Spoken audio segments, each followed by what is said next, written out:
In travel news, for May 26, 2023, we talk about strikes coming to Edinburgh Airport in Scotland. Viking adds 3 new Arctic voyages for 2025, and Amsterdam bans public smoking of marijuana. But before we begin, I'm Brandon with The Adept Traveler, a travel agency that makes travel so easy. Even a blind person can do it. And now, today in travel.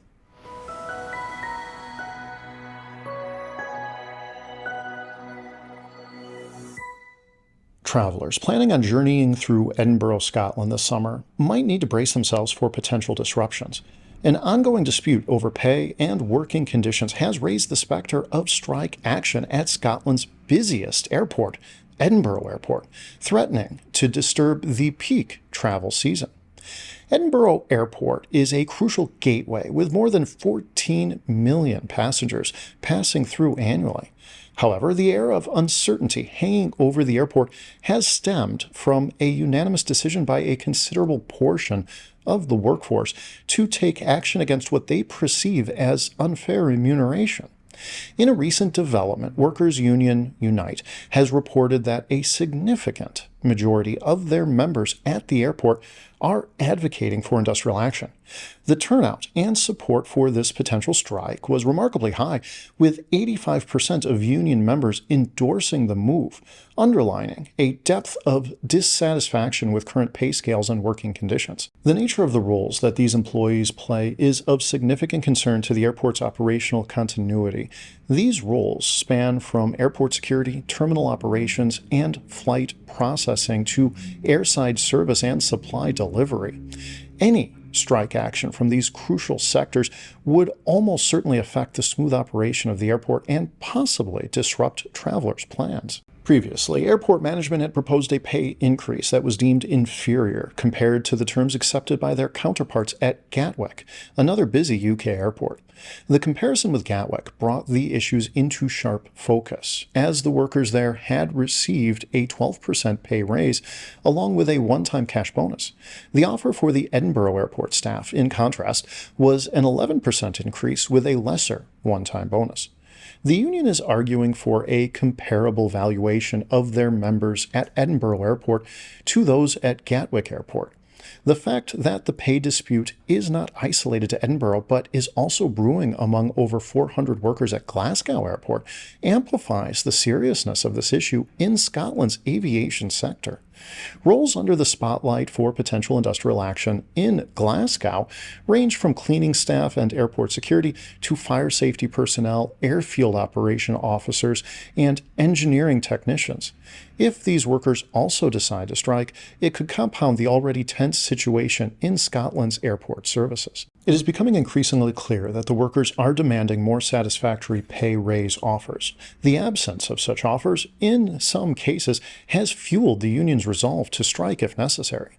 While the dates for the proposed strike have yet to be confirmed, travelers using Edinburgh and potentially Glasgow airports this summer should stay informed about the situation, being prepared for potential disruptions and considering contingency plans might be prudent in the current climate.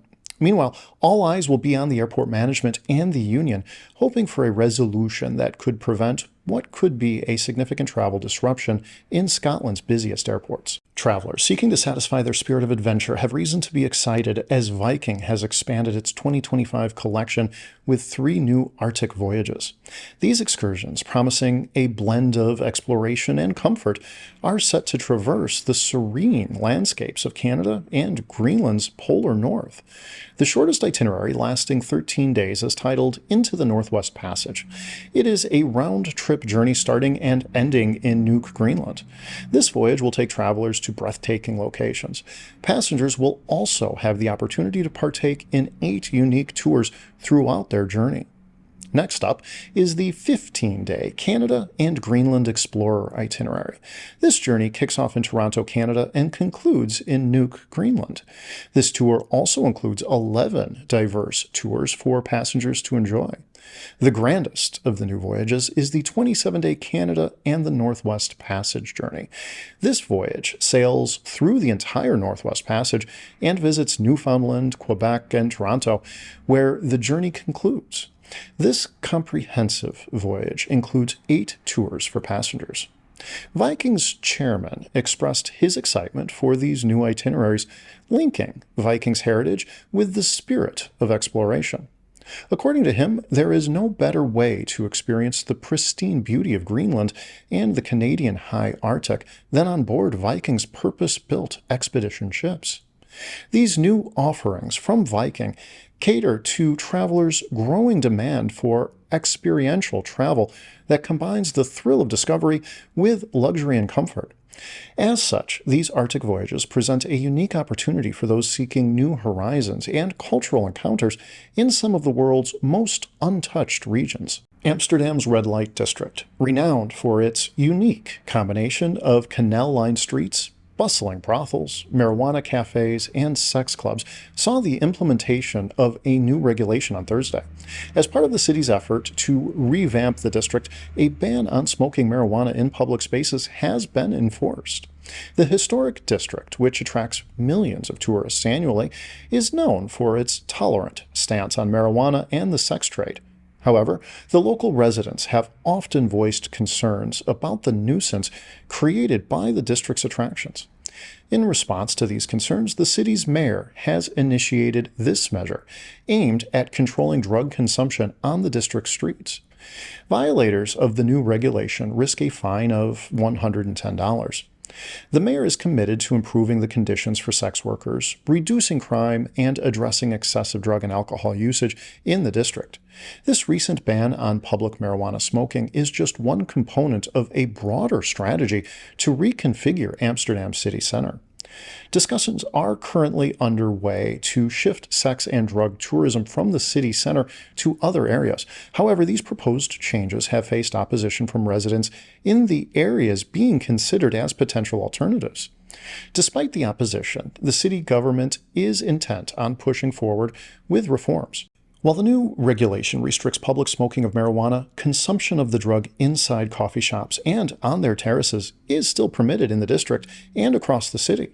This policy aligns with the Netherlands' overall stance on marijuana, where personal use of small quantities of the drug is tolerated. This significant change is part of a broader transformation plan for Amsterdam's red light district. Travelers visiting the city should be mindful of the updated regulations and ensure their actions align with the new rules to enjoy a hassle-free experience in one of the world's most iconic districts. Today in Travel is brought to you by The Adept Traveler, a travel agency that specializes in making travel easier for everyone. From the novice to the expert, from the able-bodied to the disabled traveler, everybody deserves to travel well. Until next time, travel well, my friends.